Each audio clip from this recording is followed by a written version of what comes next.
이미 국제적으로 보편화된 규범과 선례를 존중하면서도 한편으로는 최대한 활용했습니다.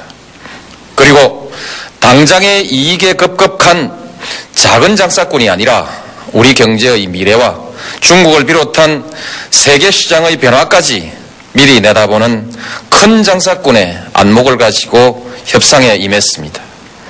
협상의 결과로서 우리는 세계 최대 규모인 미국 시장에서 자동차, 섬유, 전자 등 우리의 주력 수출 상품은 물론 신발, 고무, 가죽과 같은 중소기업 제품들도 경쟁 국가에 비해서 가격 우위를 확보하게 되었습니다. 100조 원이 넘는 미국의 조달 시장의 문턱도 크게 낮아졌습니다.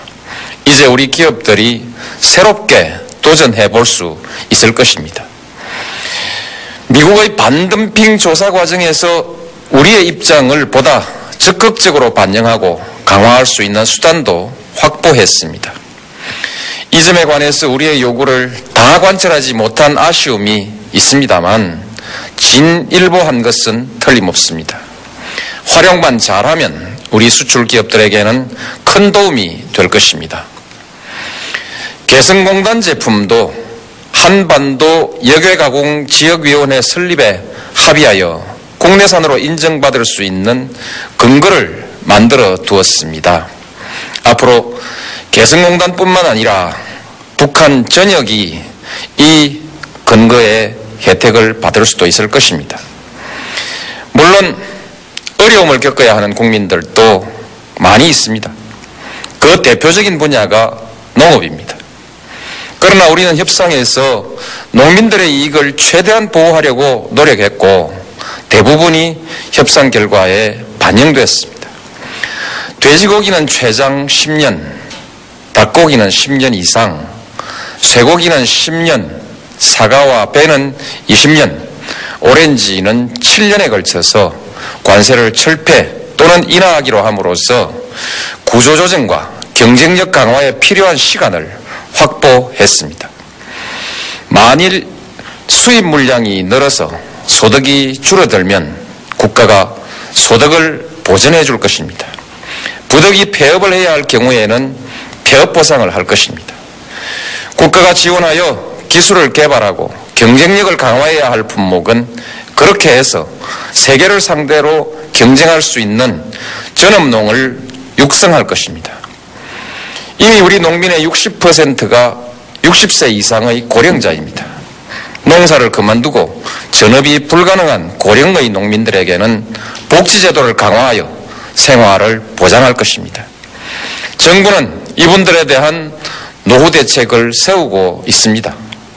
그리고 부분적으로는 이미 실시하고 있습니다. 제약산업도 적지 않은 어려움이 있을 것입니다. 그러나 시야를 크게 해서 보면 우리 제약업도 언제까지 복제약품에만 의존하는 중소업체로 남아있을 수는 없는 일입니다. 이제 우리 제약업계도 새로운 환경을 기회로 삼아 연구개발과 구조조정을 통해서 경쟁력을 높여나가야 할 것입니다. 이 분야 또한 정부가 적극적으로 지원할 것입니다. 그 밖에는 지금보다 더 어려워질 분야는 없을 것으로 생각합니다만 미처 예측하지 못한 분야가 있을 수도 있을 것입니다. 그런 경우에도 정부는 지원할 것입니다. 경쟁력을 보완해야 할 곳은 경쟁력을 강화할 수 있도록 지원할 것입니다. 그 과정에서 구조조정이 일어나고 실업이 생길 경우 일반적인 실업과는 별도로 실업급여, 전업교육, 고용지원 등에서 특별한 정부 서비스를 제공하여 FTA로 인해서 국민들의 생활이 불안해지는 일은 없도록 제도화할 것입니다. 이것은 한미 FTA뿐만 아니라 모든 FTA에 관해서 앞으로 그렇게 할 것입니다. 정부는 이미 제도적 근거를 마련해 놓고 있고 일부는 이미 시행하고 있습니다. FTA로 인해서 양극화가 더 심화될 것이라고 주장하는 분들이 많이 있습니다. 그런데 저는 여기에는 동의할 수가 없습니다. 농업과 제약 분야가 어려워진다는 것은 이미 말씀드린 바이고, 그리고 또 이미 만반의 대비를 하고 있으므로 별도로 얘기할 일입니다. 저는 FTA를 반대하는 사람들을 만날 때마다 농업과 제약 분야 이외에 어느 분야가 더 어려워지고 실업자가 더 나온다는 것인지 물어보았습니다. 그러나 아무도 분명한 대답을 해주지 않았습니다. 정부 내외의 여러 사람들에게 물어보아도 결론은 마찬가지였습니다.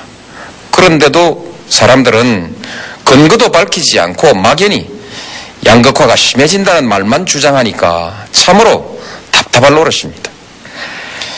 그러나 어떻든 이 문제는 앞으로 예상 못한 일이 생기더라도 대비가 가능하도록 만반의 제도적 장치를 마련해 두겠다는 약속을 드리겠습니다. 법률, 회계 등 고급 서비스 시장도 일부 개방되었습니다. 이 부분에 관해서 저는 좀 더 과감한 개방을 하라고 지시한 바 있습니다. 그래야 고학력 일자리도 늘릴 수 있고 부가가치가 높은 고급 서비스 분야의 경쟁력도 높일 수 있기 때문입니다. 교육, 의료시장은 전혀 개방되지 않았고 방송 등 문화산업의 분야도 크게 열리지 않았습니다.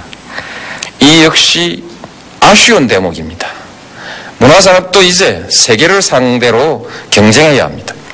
세계 중에서도 미국과 경쟁해서 살아남아야 세계 최고가 될 수 있습니다.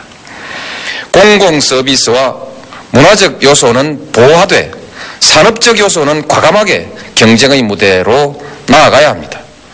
그런데 이들 분야에 관하여는 우리 협상팀이 방어를 너무 잘한 것 같습니다. 칭찬을 할 일이, 방어를 잘했다는 점에서는 칭찬할 일이기는 하나 솔직히 저는 좀 불만스럽습니다.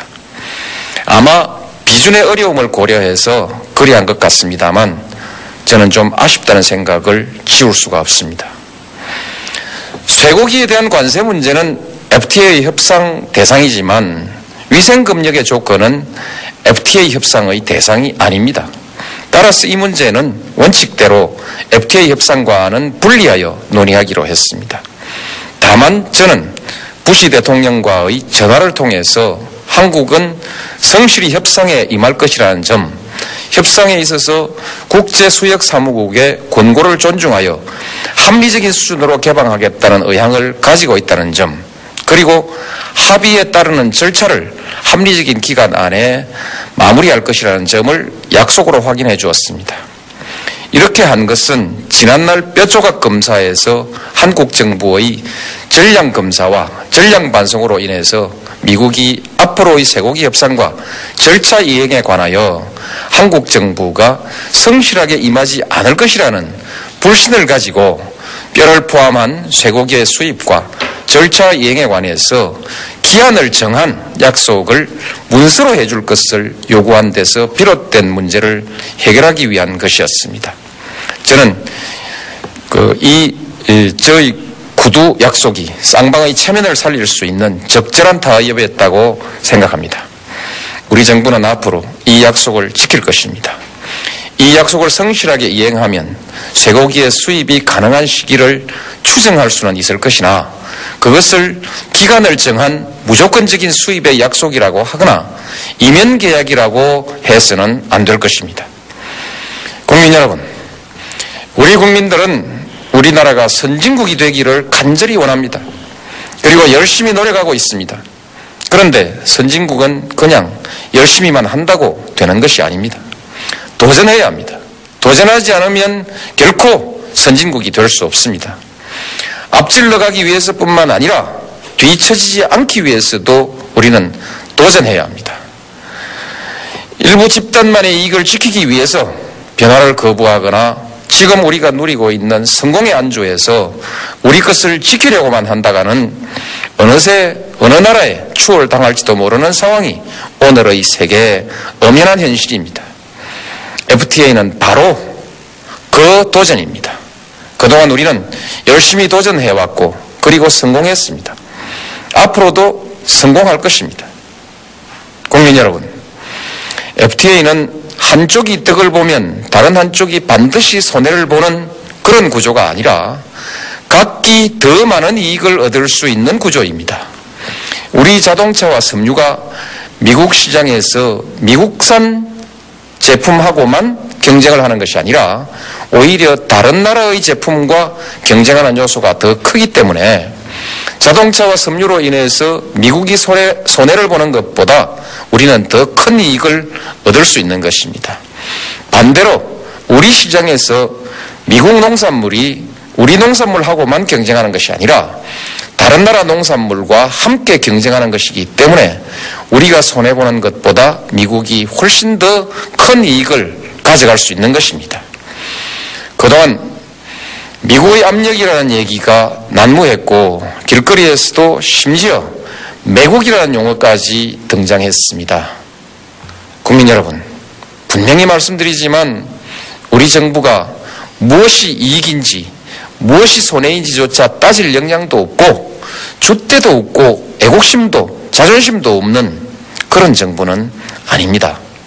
저는 이번 협상 과정을 지켜보면서 다시 한번 우리 공무원들의 자세와 역량에 관해서 믿음을 가지게 됐습니다.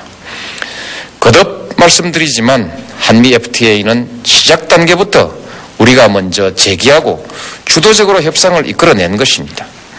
저 개인으로서는 아무런 정치적 이득도 없습니다. 오로지 소신과 양심을 가지고 내린 결단입니다. 정치적 손해를 무릅쓰고 내린 결단입니다. FTA는 정치의 문제도 이념의 문제도 아닙니다. 먹고 사는 문제입니다. 국가 경쟁력의 문제입니다. 민족적 감정이나 정략적 의도를 가지고 접근할 일은 결코 아닙니다. 협상 과정에서 정부는 찬반 양쪽의 의견을 협상에 최대한 반영하기 위해서 노력했습니다. 찬반이 뜨거웠기에 협상의 결과가 더 좋아졌을 것이라고 생각합니다. 그것뿐이 아니라 반대하신 분들의 주장이 우리의 협상력을 높이는 데 큰 도움이 되었을 것입니다. 그리고 전략적으로 그렇게 하신 분들도 있을 것입니다. 저는 이 자리에서 다시 한번 감사 말씀을 드립니다. 아울러 그분들께 이제부터는 우리 국민의 뜻을 하나로 모으는데 지혜와 힘을 모아달라고 부탁드리고 싶습니다. 물론 앞으로도 또 다른 분들의 치열한 반대가 있을 것입니다. 다만 저는 반대하는 분들에게 요청드리고 싶은 것이 하나 있습니다. 반대를 하더라도 객관적인 사실에 근거해서 합리적인 논리에 근거해서 토론에 임해달라는 것입니다. 그동안 근거도 없는 사실, 논리도 없는 주장, 그리고 과장된 논리가 너무 많았습니다. 국민들에게 너무 많은 혼란을 주었습니다. 앞으로는 합리적인 토론이 이루어지기를 바랍니다. 이번 FTA 협상이 반대론자들의 주장처럼 문제가 있는 것인지 아닌지는 국회에서 전문가들의 책임 있는 논의를 통해서 객관적인 평가를 하실 수 있을 것입니다. 정부도 국회에 나가서 소상히 설명드리고 토론에 적극 응하도록 하겠습니다. 국민 여러분, 우리는 어떤 개방도 충분히 이겨낼 만한 국민적 역량을 가지고 있습니다. 지난날 개방 때마다 많은 반대와 우려가 있었지만 우리는 한 번도 실패하지 않았습니다. 모두 승리했습니다. 결국 우리 하기 나름입니다. 아무리 FTA를 유리하게 체결해 놓아도 우리가 노력하지 않으면 경쟁에서 이길 수 없고 FTA 협상의 내용이 다소 모자란다 하더라도 우리가 노력하면 얼마든지 극복해 나갈 수 있는 것입니다. 우리 모두 자신감을 가지고 미래를 향해서 함께 힘차게 도전합시다. 힘과 지혜를 모아서 다시 한번 성공의 역사를 만들어냅시다. 감사합니다.